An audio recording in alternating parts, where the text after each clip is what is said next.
আজ শেষ হচ্ছে বাংলাদেশের ফিফা বিশ্বকাপ বাছাই মিশন। নিজেদের শেষ ম্যাচে কাতারে লেবাননের মুখোমুখি হবে লাল সবুজেরা।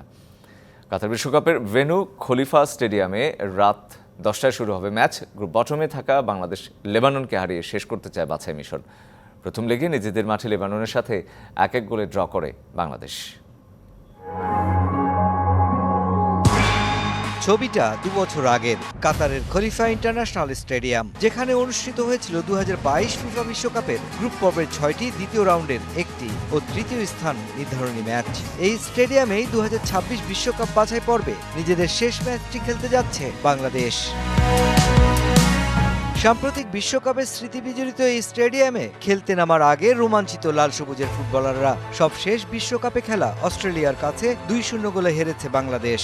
প্রশংসা কুড়িয়েছিল তপু বর্মনদের কম্প্যাক্ট ডিফেন্স। এই ম্যাচেও সেই ধারা ধরে রাখতে চায় হ্যাভিয়ার ক্যাবরেরার দল।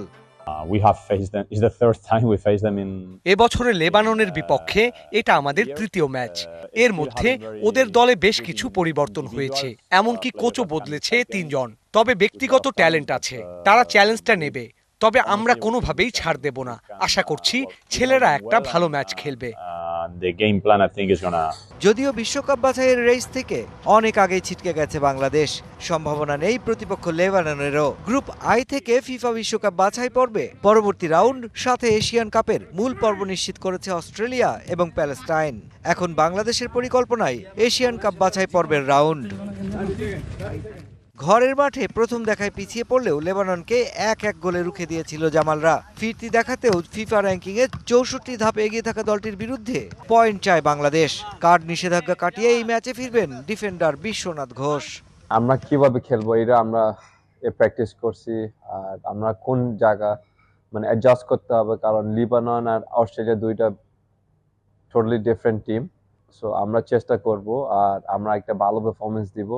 আমরা সবাই একটা বিশ্বাস আছে যে আমরা এই নেক্সট ম্যাচ আমরা 3 পয়েন্ট নিতে পারি।